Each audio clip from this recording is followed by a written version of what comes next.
This is Idaho News 6. Good morning, Idaho. Welcome to Good Morning, Idaho. I'm Kristen Scovira. And I'm Matt Sizemore. Thanks for joining us on Channel 6, Roku, or wherever you might be streaming us this morning. The Nampa School District makes a change to its mask policy just days after abruptly ending a special meeting about the issue. The Board of Trustees voted Monday to make masks optional for the rest of the school year. That decision goes into effect immediately. Trustees also discussed another motion for masks to be mandatory in school buildings and buses and optional during recess, lunch, and school activities, but that motion failed. One trustee who voted in favor of making masks optional shared this message to the community. We don't know everyone's personal stories, and everyone has a different one. And so let's be kind, let's be mindful, let's understand that. And if one person's choice is not to wear that mask, that's what works for them, great. Let's smile and honor that. If it's someone else's that they do need that for different reasons that people have expressed, great. Let's, nod and smile at them and move on. Masks will also be optional during summer school. That starts on June 3rd. The move comes after the CDC changed its guidance on masks, saying fully vaccinated people could safely go without them in most indoor and outdoor settings. Voters in Nampa will head to the polls today to weigh in on a recall effort against Zone 4 trustee Kim Roast, who you just heard from. According to our partners at Idaho Ed News, Roast made waves when she questioned coronavirus-related stipends that the superintendent awarded herself and staff without board approval. A recall requires only a simple majority, but the number of votes must meet or exceed the number of votes that originally put the trustee into office. Roast's position on the board was scheduled to expire this December. And meanwhile, voters across the state will decide on bond and levy requests, adding up to more than $164 million. $68 million of that is in Emmett, where local officials hope to build a new high school. Community supporters held a block party Monday night in support of the bond. The money would help build a new school and allow the current building to be renovated and used as a middle school. Plans also include a new gymnasium at the local elementary school. Education is the way we look at it is it's a natural resource, right? Kids are a natural resource. They're the most important natural resource a community, a county has, because by putting your money into that, by putting your money into kids, by putting your money into schools, you're going to get a return on your investment. The bond needs a supermajority vote to pass, and the district says the last time a bond was passed by voters was in 1998 to build 2 elementary schools. No, despite an extremely challenging year, Idaho's institutions of higher learning are finding ways to keep education affordable for in-state students. All of the state's 4-year public universities will keep resident undergraduate tuition costs flat for the second year in a row. The board did approve some changes, including a request by Idaho State University to increase its resident graduate tuition by 4% and non-resident tuition by 3.4%. A student fee increase was also approved for the University of Idaho. All right, let's go back to Rachel Garcon now for check of that weather. And Rachel, I feel like today is the last day that we're going to have some real nice get outside, do a whole lot of stuff weather. If you don't mind some wind, yes, it will be a nice day for that. Not quite as nice as yesterday, though this may have been a little too much for some of us, right? Mid to upper 80s, even up to 90. These are our highs from Monday afternoon. 82 was our high in Twin Falls, and in the mountains we hit the mid 70s. And I show you that just to put it in perspective of the changes coming in today. We have a cool front that is marching across the Gem State as we speak. For southwest and central Idaho, it is a dry front. We're seeing a few showers to the north of our viewing area and across the Pacific Northwest, but we don't even really have much in the way of cloud cover at the moment across the Boise area. So we'll have lots of sunshine today, and we're starting off on a nice, comfortable note, courtesy of our hot afternoon from yesterday, 57 degrees in Boise. But look at that wind out of the northwest already. That's an indication that that front has moved through when you see that shift from southerly winds to northwesterly winds. And look at the change in temperatures. This is right about where we should be, but it will feel much different than yesterday. 74 degrees is my high for Boise today. Now the Idaho News 6 traffic report. As you get ready to head out the door this morning, not much happening as of yet on our Tuesday. It's only 6:04, very early, of course, in the morning rush hour, but you won't have much company out there on the roadways. Not a bad time to hit the road if you are so inclined. And our major surface streets, intersections like Eagle Road and Shinden and State and Glenwood, also looking quiet this morning, so no major issues so far. All right, thanks a lot, Rachel. A handful of organizations held a vigil Monday night on the Idaho State House steps to show their support for sexual assault survivors. The vigil follows heated discussion over now former Idaho Representative Aaron Von Ellinger after he was accused of rape by a 19-year-old State House intern referred to as Jane Doe. Because these cases can affect survivors emotionally and bring up past trauma, organizers said it was time for the community to come together and be a resource for them. And so this is really the community coming together, shared values, showing our shared values, supporting survivors of sexual assault, and really saying enough is enough. Let's stop this behavior. Organizers are calling on the Idaho legislature and military to take action in response to Representative Priscilla Giddings. In a now deleted Facebook post, Giddings shared an article naming Jane Doe with a photo, then said she did not share any information about the accuser. Meanwhile, Governor Little has appointed Von Ellinger's replacement. Lori McCann of Lewiston will fill the vacant seats. The former Lewis Clark State College professor has lived in Nez Perce County for more than 50 years. She'll begin serving immediately and continue until the next general election. Well, starting next month, Idaho will follow the lead of other conservative-led states and discontinue federal boosts to unemployment benefits. It's all meant to encourage Idahoans to get back to work. And this week, those looking for a new career will have a great resource to help. Idaho News 6's Natasha Williams. She's live this morning in Boise with those details. Good morning, Natasha. Good morning. That's right. So the governor says that the goal of this plan is to incentivize workers to get back to work. Meanwhile, some employers are having trouble filling open positions. So the Idaho Department of Labor is holding a big, gigantic job fair this week to help fill some of those positions. According to the Idaho Department of Labor, Idaho's unemployment rate for March rested at about 3.2%, which is significantly down from historic highs last April. New data also shows Idaho is the first state in the country to see almost all industries recover and even exceed pre-pandemic levels. Idaho says that's made it a competitive labor market. You know, in years past, recessions past, it's been the other way around. There were lots of job seekers looking for a small amount of jobs. Now it's the other way around, and the job seekers really should come and take advantage. If you'd like to attend, don't forget your resume. The event kicks off this Wednesday morning at 10 o'clock at the Gals Quad softball fields in Caldwell, and the first half hour is dedicated to military veterans. Now, earlier this month, Idaho News 6 did report that we are now back to pre-pandemic work requirements for those who are seeking unemployment, which means essentially if you are getting unemployment, you must now be actively looking for work. Live from the Capitol, I'm Natasha Williams, Idaho News 6. Thanks so much, Natasha. 6:07 now. Still to come on Good Morning Idaho. President Biden weighs in on the situation between Israel and Hamas. The chances of a ceasefire, that's straight ahead. And a new warning for fans of cryptocurrency. The scams on the rise after the break. You're watching Idaho News 6. Good Morning Idaho. Yeah. It's day 2 of our wedding week coverage, and today we're hopping on a trend that many couples are driving towards. It's food trucks, and anyone who has planned a wedding knows the food is a centerpiece of that reception. Now, food truck owners say they're seeing an increase in wedding bookings because they're more unique than standard catering, and they're often a little bit more affordable too. One Treasure Valley food truck says their bookings have nearly quadrupled after only having a few when they started 2 years ago. We've already done 4 or 5, I think 4, and we have one every Saturday for the rest of May. I say we're probably going to do close to 18 to 20 this year. Well, coming up in our next half hour, Matt chats with Off the Grid Pizza and another local food truck about why they think the wedding food truck trend will continue for years to come. Well, new this morning, one of the largest hospital chains in the country is fighting back to recover unpaid bills.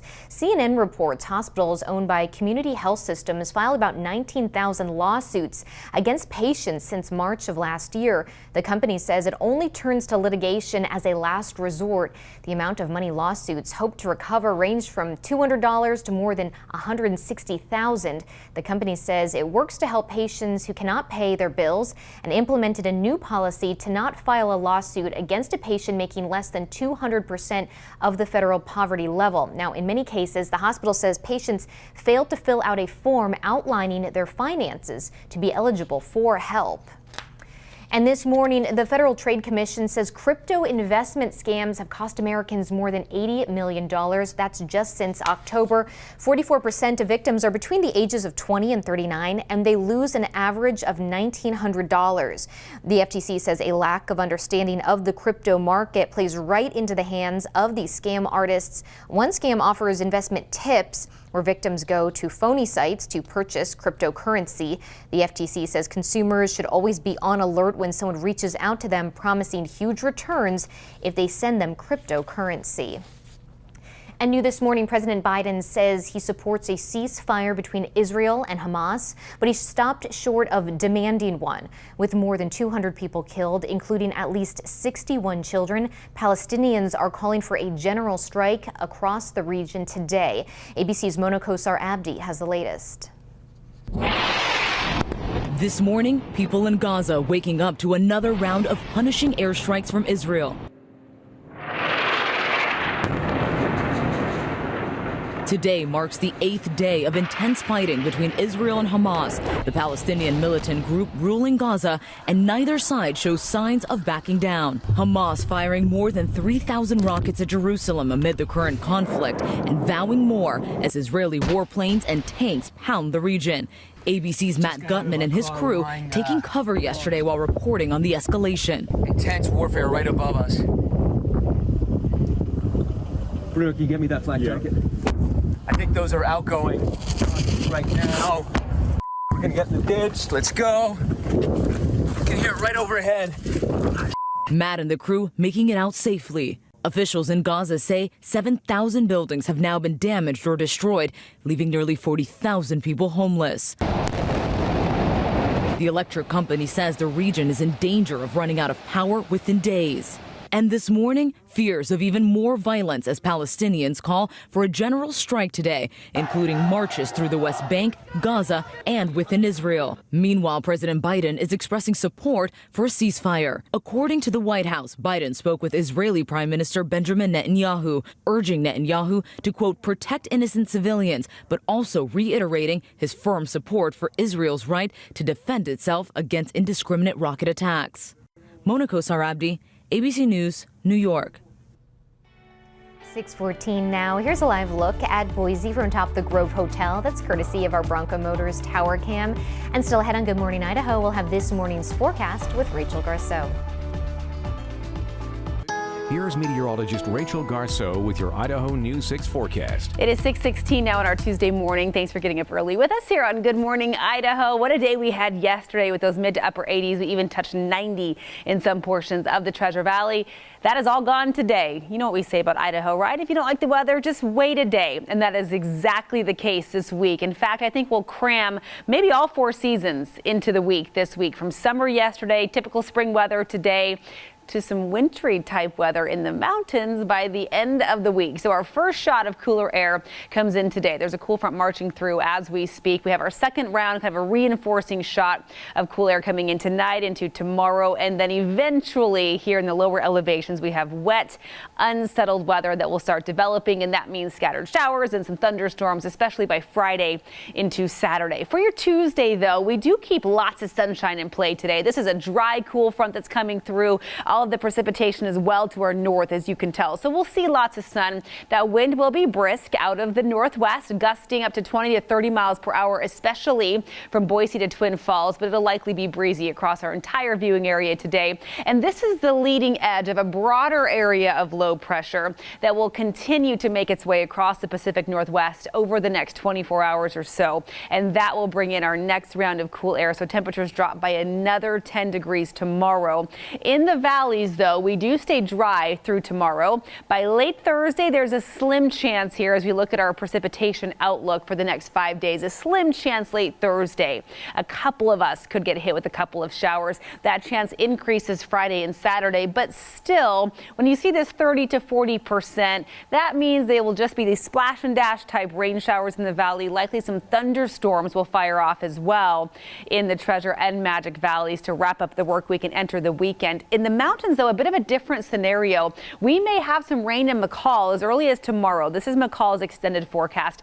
Look at the change in temperatures from 60 today to a high of 47 tomorrow. And then we just see the chances of unsettled wet weather continuing to come and go all the way through Sunday. Above 5,000 to 6,000 feet, there is also the likelihood that we will see accumulating snow. McCall could have a little skiff of snow, especially in the morning hours Friday, Saturday as those temperatures drop. But above 6,000 to 7,000 feet, we're talking several inches of snow, rain likely below that. So very wet and unsettled in the mountains after today.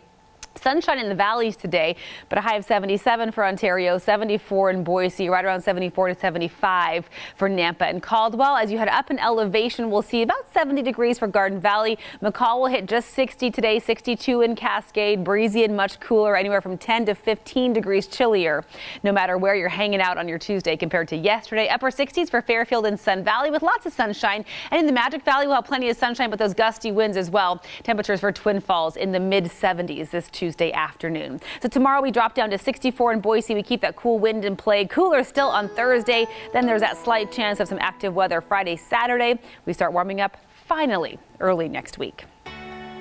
Still to come on our Tuesday, graduates are heading across the stage all across the country. Meet the special grad finally getting his degree in today's trending news.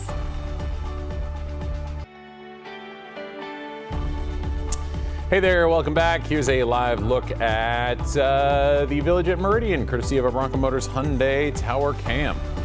Trending this morning, what happens when a driverless car meets minor road construction? Well, we've now learned that answer, and even better, we have video. Oh, good. It's, okay. There we go. Car actually looks like it is on its way. Oh, I don't think it was supposed to do that. Oh no. Oh no. Oh no. Oh no. Oh, see? So the Waymo taxi, it got stuck at an intersection in Chandler, Arizona. It got confused about orange cones blocking the street. So the passenger you hear there, Joel Johnson, he recorded the incident from inside the minivan. And Waymo says the car detected the unusual situation. It requested the attention of a remote fleet response specialist because they watched the real-time feeds of these fully autonomous vehicles. And they did offer assistance. Now, unfortunately, the employee provided incorrect guidance, so a roadside assistance team had to be called in to help. Okay. The future. So there, yeah, right. So there's somebody in there. They couldn't just take over and drive like I think is supposed to have. Well, they're not even in the driver's seat. Yeah, he's sitting in the back, just going, "Oh no." You know, oh no. I'm so intrigued by these, but I wouldn't even think about getting one for like another 10 years or so. Yeah, I heard about a guy the other day who got pulled over in Los Angeles, and he was just sitting in the back of a fully autonomous car, just going down the highway like that. That's a level of trust, you know? Yeah. Man, oh man. Someday. Right now, no, I'm not going to stop for an orange cone for an hour. All right, well, a 92-year-old Korean War veteran celebrates a milestone. He just earned his high school diploma. Yeah, Jim Harrigus enrolled at Boys Tech High School, now called Bradley Tech, in Milwaukee, Wisconsin in 1945. He later left to work in his family's construction business. 6 years later, he was drafted into the Korean War, serving 2 years before returning home. He had a successful career owning a Milwaukee home remodeling company, but never earned his high school diploma until now. Congratulations. Thank you so much for everything you have done for your family, for our community, for our country. Thank you. And this is yours, sir. Oh, I'll be darned. Oh, look at I that. just love him. Jim. Look at that. Oh, look at that, gosh. Jim. Oh, he's getting emotional, looks like. I'm getting emotional. Jeez. Yeah, me too. I just love Jim. You know who else does? His 6 children and 15 grandkids and 10 great-grandkids. Many of them were able to be there as Jim received his diploma. That's just special. How That's cool awesome. is All right, that? congrats to Jim. Yeah. Well, a Wyoming teen who survived a terrible crash finally celebrates a big dance. Miracle Manzanares. She spent 10 weeks recovering in a Colorado hospital, but during her recovery, she missed her prom. So the staff at Swedish Medical Center rallied together to create a dance floor, a photo booth, and all the prom essentials to help Miracle celebrate in style. There was also a prom queen, of course, with Miracle wearing the crown as she prepares to head home following her recovery. Swedish Medical Center in Colorado, they do amazing work. I've done a bunch of stories with them there, and man, they're top notch. Oh, Yeah. too cool. What a great story here. And what a fitting name for Miracle. Yeah, Miracle. Wow. Okay, time now for GMI Wants to Know. It's wedding week here on Good Morning Idaho, and as we bring you stories of how the industry is rebounding during the pandemic, today we want to know what's the best wedding song. And maybe it's something that you played at your reception, on the playlist, or maybe it's just sentimental. It was your first dance, and you've sent some of those answers on Facebook and Twitter and Instagram. Yes, such good ones. Okay, some of these I hope, are a little tongue-in-cheek. Okay. Bobby says Symphony of Destruction by Megadeth. Yes. Love. And James says Ball and Chain by Social Distortion. Fitting. James, that is funny. Oh, Alicia, this one gets me every time by Rascal Flatts. Bless the Broken Road. Yeah, that's a good one. Such a good one. Such a good one. Ian says the Dan Band, Total Eclipse of the Heart. Yes. Oh, yes, classic, from Old School, classic. I think. What's that? That's from, I think they did that in the movie Old School, I want to say. Or maybe it wasn't Old School, it was something with Will Ferrell. I will take your word for it. You bet. And then Unchained Melody from Glenda. Oh, great one. Classic. 6:26 now, coming up in our second half hour. Heading to the foothills. It's a popular way to spend a day in Boise, but there are some safety tips you need to know before getting out there. The reminders from Boise Fire straight ahead. And in today's Rebound Report, a new trend is rolling into wedding receptions these days. All about food trucks helping out the industry and helping it bounce back. Coming up next.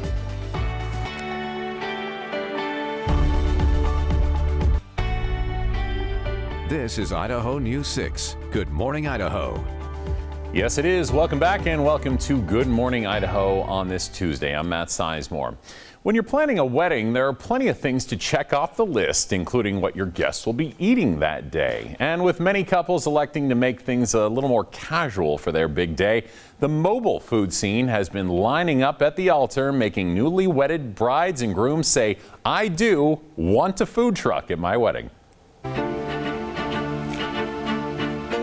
Whether it's for money-saving reasons, wanting to be unique, or even just hoping to make things a little easier, couples tying the knot are moving away from the typical catered reception dinner to bringing in food trucks. It's cool and it's fun and it's new. I think it's more of an experience for your guest. Now you can bring the kitchen to the people, and we're making fresh pizzas right on the trailer. People have been doing it for years. I think it's just becoming popular now because people are seeing it more, and it's more socially accepted to have the less traditional wedding atmosphere. People are kind of giving away to the idea that you can kind of make that day about you and what you want for your guests. There's a special, unique feeling they say guests experience when they're not just sitting down being served typical wedding grub. You can get almost anything you put from a regular full service, but elevated.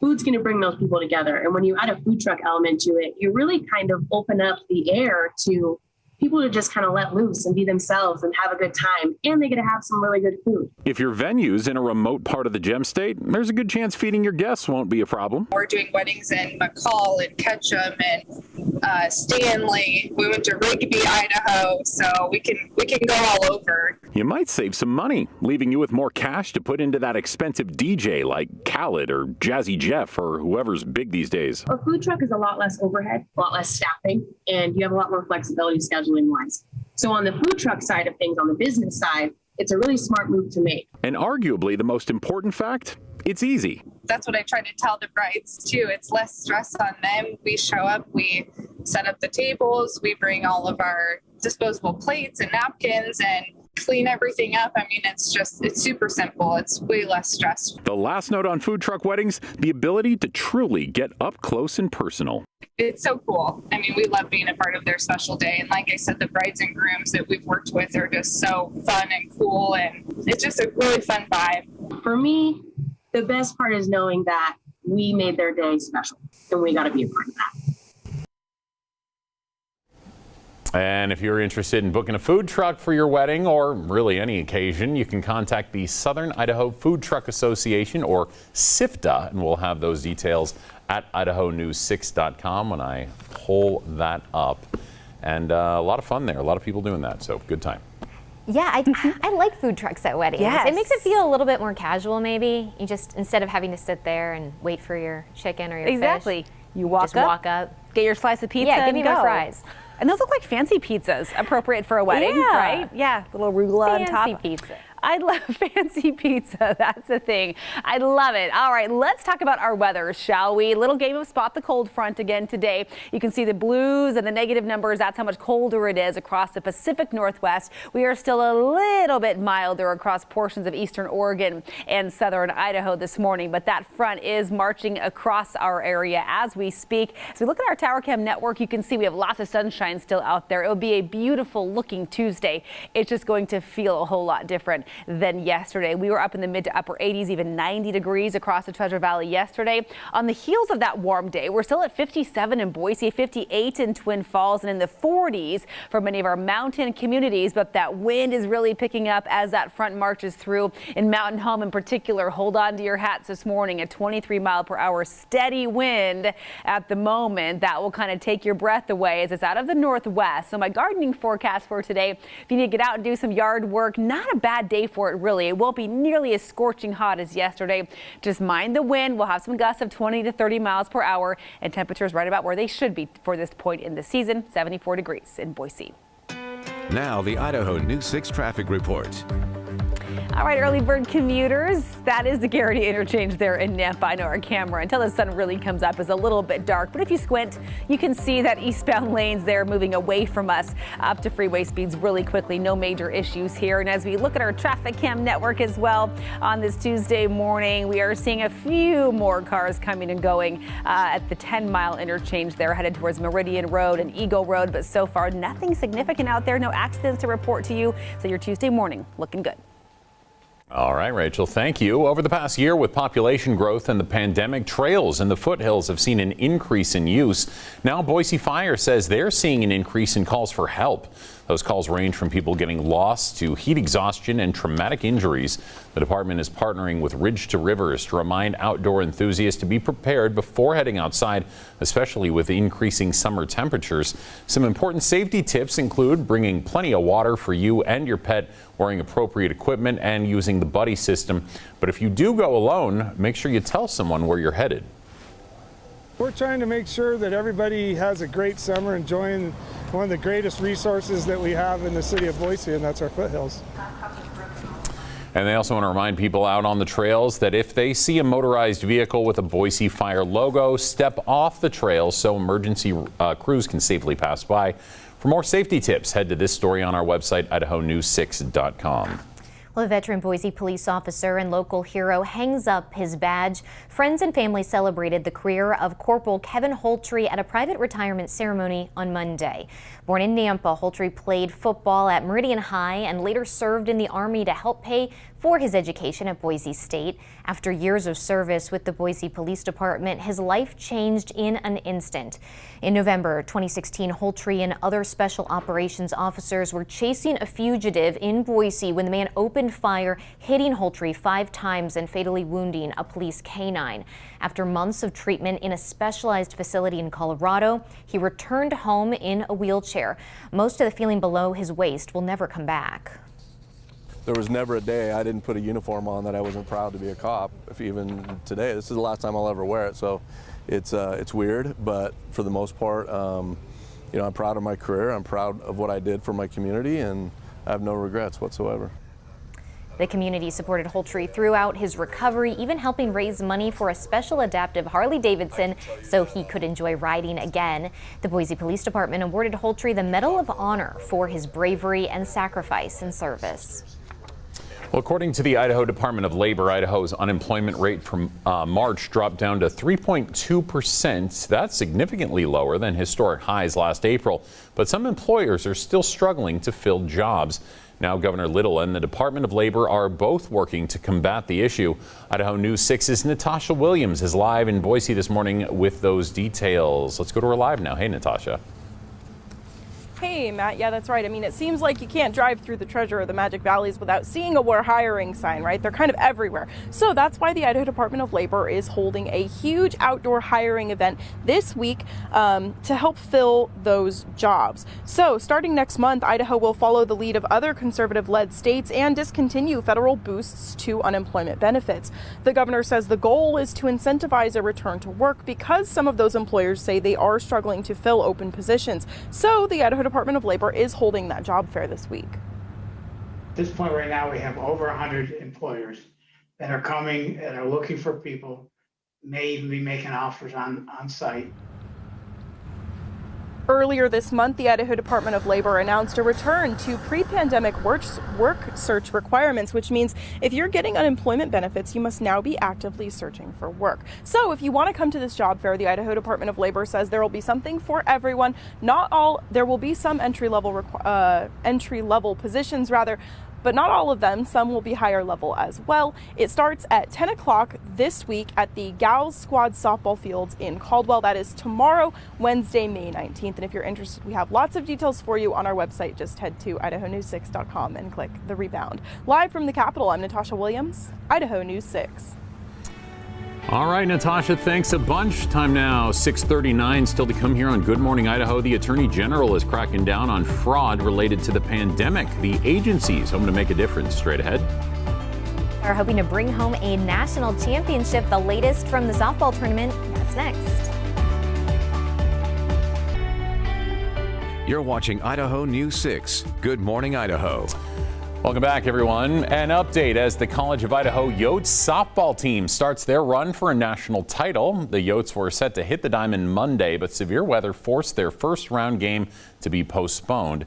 The Yotes will take on Freed Hardeman at 9 this morning in Missouri. This is the team's 6th trip to the NAIA tournament, and you can live stream the game at heartconferencenetwork.com and find out how to support the Yotes during their trip at idahonews6.com. New this morning, U.S. Attorney General Merrick Garland announces the creation of a COVID-19 fraud task force. This organization will enhance the already existing enforcement efforts currently in place. Garland says the Department of Justice will use all federal tools at its disposal to combat those who are trying to take advantage of people or businesses suffering pandemic-related problems. The Departments of Labor, Treasury, and Homeland Security are among the agencies involved with the task force. Officials say they also need the public's help in this battle, asking people to report any sort of suspicious activities to the National Center for Disaster Fraud. The IRS will begin issuing refunds this week to people who paid taxes on unemployment benefits in 2020. The IRS says more than 10 million taxpayers who filed a return before the plan was enacted may be eligible. Those returns will be automatically reviewed. If a correction is made to your taxes, you'll get a notice in the mail from the agency. Time now, 6:43. Coming up, one Air Force Lieutenant Colonel is helping break the stigma of mental health in the military. Her urgent message in today's Finding Hope. And we're taking another live look at beautiful Seattle, Washington, live from EarthCam this morning. Western Washington commemorating today the 41st anniversary of the eruption of Mount St. Helens. Do you remember that day 41 years ago? If you were in the area, it was raining ash on our home in East Central Washington. We will have your full forecast here for Southwest Idaho after the break. Big changes coming our way, and I'll break it down next. Here's meteorologist Rachel Garceau with your Idaho News 6 forecast. Welcome back on your Tuesday. It is 6:45 as we take a look at our temperature trend from the past week or so. We've only spent one day out of the last 7 in cooler than average territory, and that was back on the 11th of May at 70 degrees. Since then, we have been very warm. We hit 86 yesterday. Of course, we wrapped up the weekend with that high of 85. We had some readings at 90 degrees Monday afternoon. It was a scorcher of a May day, but if that was a little bit too much too early in the season for you, today might be more your style. Look at our drop in temperatures today. We'll only hit 74 in Boise, very typical of this point in the spring season. However, this is our first shot of cool air that comes in. Our second one will arrive tonight. That will drop temperatures even further for Wednesday. We kind of bottom out on Thursday and then just stay a little bit on the cool side for Friday and Saturday. And also in the mix here, especially late in the work week and into the weekend, is the possibility of some rain and thunderstorms for the valleys. Mountain locations, though, especially west central mountains into the Sun Valley area, will see a chance of some showers as early as tomorrow, likely sticking around Thursday. This is a slim chance. That 20% indicates our confidence is not real high this will happen at all. And if rain does develop, it won't hit everyone in the central mountains, but there is a possibility of a few splash and dash type showers Wednesday and Thursday. And then on Friday, we see the most unsettled weather coming in for the period. So in the valleys and the mountains, Friday into Saturday, some thunderstorms are possible, and we will likely see some high elevation spring snowfall. This is the potential from now through Friday in inches, maybe 1 to 2 around the Long Valley, probably above 5,500 to 6,000 feet. This 2 inches at 5,000 feet might be a little generous, but still a coating not out of the question, all the way down to some of our Boise Mountain locations, and several inches looking likely now above that 6,000 foot mark. The very high elevations will see the most snow, with rain below that even in the mountains. Today's cool front is a dry one. We'll just have cooler temperatures. We'll have breezy, cool winds at the surface, but plenty of sunshine coming our way. But my washer weight forecast does deteriorate in the coming days because of that chance of showers as we head towards Friday.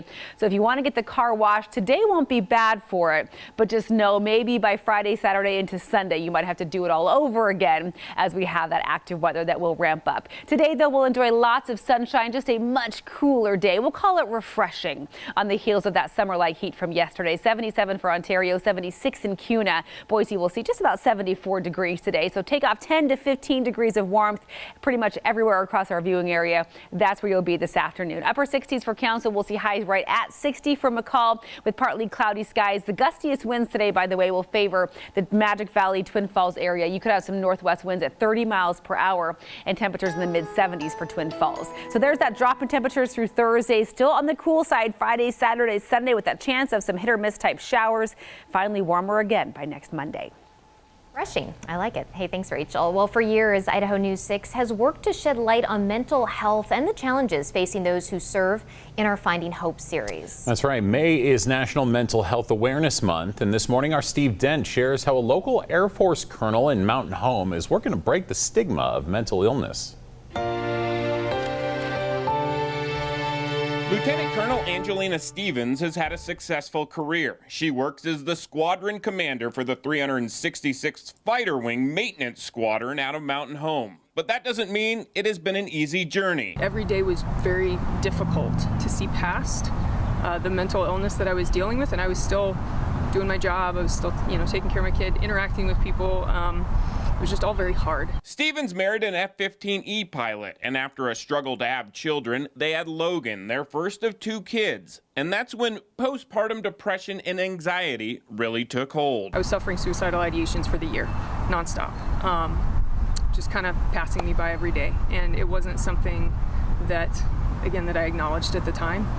But looking back on it, it's something I was very lucky to have survived. Lieutenant Colonel Stevens got help from a mental health professional, but it also took medication for her to get better. I was terrified to go to mental health, and I remember sitting in that chair at that first appointment, and I asked more questions about what it would look like in my records and what the appointments would look like and how it would impact my career than any real conversation about what was going on with me. Mental health used to be a huge stigma in the military. That has changed over the years, and Stevens wants the airmen she commands to know that it's okay. to seek help. I look back now and there was no reason for it because things are better now. It isn't that same environment, and I see people in my own unit going inpatient and going getting help and getting real help when they need it and coming back and getting promoted and getting the jobs, and it doesn't impact us the way it used to. She hopes her story will inspire others who are struggling and help the Air Force take another step in breaking the stigma of mental health, because the military does have resources available. Sharing stories helps, but a lot of it's just helping people realize those resources are there to make them stronger and that you're not weak for seeking them out. Steve Dent, Idaho News 6. And right now, here's a live look at Boise, courtesy of our Bronco Motors Hyundai Tower Cam. We'll be right back with the last check of the news in just a moment. In this morning's GMA First Look, cracking down on unruly passengers. Now this week, the FAA proposing its biggest fine yet this year. More than $52,000 for a passenger who officials say tried to open the cockpit door on a Delta flight from Honolulu to Seattle before allegedly striking a flight attendant in the face. In my experience as a commercial airline captain for more than 27 years, unruly passenger incidents themselves are nothing new. But as I said, we have seen an alarming increase in the rate over the last few months, and it's something that we need to get under control. So that's why we adopted the zero tolerance policy. And we'll have much more on proposed new fines coming up at 7 a.m. Plus, with more and more Americans flying, we'll have the expert tips for getting the flight you want without breaking the bank. With your GMA First Look, I'm Mona Kosar-Abdi, ABC News, New York. Welcome back. Your time is just about 6:55. Yeah, let's take a look at some of the top stories trending this morning. Well, a handful of organizations held a vigil Monday night on the Idaho State House steps to show their support for sexual assault survivors. The vigil follows heated discussion over now former Idaho Representative Aaron Von Ellinger after he was accused of rape by a 19-year-old State House intern referred to as Jane Doe. Because these cases can affect survivors emotionally and bring up past trauma, organizers said it was time for the community to come together and be a resource for them. Meanwhile, Governor Little has appointed Von Ellinger's replacement. Lori McCann of Lewiston will fill the vacant seat. The former Lewis Clark State College professor has lived in Nez Perce County for more than 50 years. She'll begin serving immediately and continue until the next general election. And voters across the state will decide on bond and levy requests today, adding up to more than $164 million. $68 million of that is in Emmett, where local officials hope to build a new high school. The money would help build the new school and allow the current building to be renovated and used as a middle school. Plans also include a new gymnasium at the local elementary school. The Out the Door forecast, brought to you by Homes of Idaho. But we have another really beautiful start on our hands. Those temperatures are in the upper 50s. You can see that brilliant sunshine over the village at Meridian. But generally speaking, we do have a different day coming our way compared to yesterday. It'll look the same overhead. Lots of sunshine just mixed in with a few clouds from time to time. But look at our temperatures out of the mid to upper 80s from yesterday into the mid 70s in the Treasure Valley. This is much more typical of mid-May than the hot summer-like heat from yesterday. And we'll also throw a cool breeze back into the mix today. Blustery winds coming our way tomorrow as another cool front marches its way through. 64 is all we'll hit in Boise on a Wednesday. Cooler still on Thursday. We will stay relatively dry across the region until late Thursday into Friday. That's when we see those storm and shower chances ramp up here in the valley. Hit or miss type showers through the start of the weekend, finally warming up early next week. Now the Idaho News 6 traffic report. As you get ready to head out this morning, all of you commuters, there's not a whole lot to worry about so far. No major accidents out there, no major slowdowns, no bottlenecks to be concerned with outside of just typically busy conditions. You're looking at I-84 from 10 Mile to 5 Mile to Maple Grove to Orchard. You can see how bright it is out there, but really nothing to worry about or slow you down. Our wider view of I-84 shows the same trend from Canyon County through Ada County. That inbound commute looking smooth on your Tuesday. Sounds good. Hey, thanks, Rachel. Time now for GMI Wants to Know. What's the best wedding song? We have some good ones, some sentimental ones, some funny ones. Some funny ones. Okay, so Gianna, our director, and I feel like I have to do this when I read this, first dance has to be Cotton Eye Joe. Yeah. Right? It has to do a little bit of that. Classic. Okay, yeah, that's why I didn't. At receptions. I don't dance. Chris says She's Always a Woman by Billy Joel. Oh. A great first slow dance song. Okay. I don't know that one by Billy Joel. Joel's great. I'm sure it's wonderful. Sarah says, this was her husband and her first song. I got my grammar completely wrong, but Sarah says, "And I Thought I Loved You Then" by Brad Paisley. Oh. That's a good one. These are such great songs. Okay, let's see. We've Jeff says, "I did around 1,200 weddings in my time as a DJ, many different tastes, but I Can't Help Falling in Love with You by Elvis was always popular." Just a great one. Have a great day, everyone. Yep. See you tomorrow.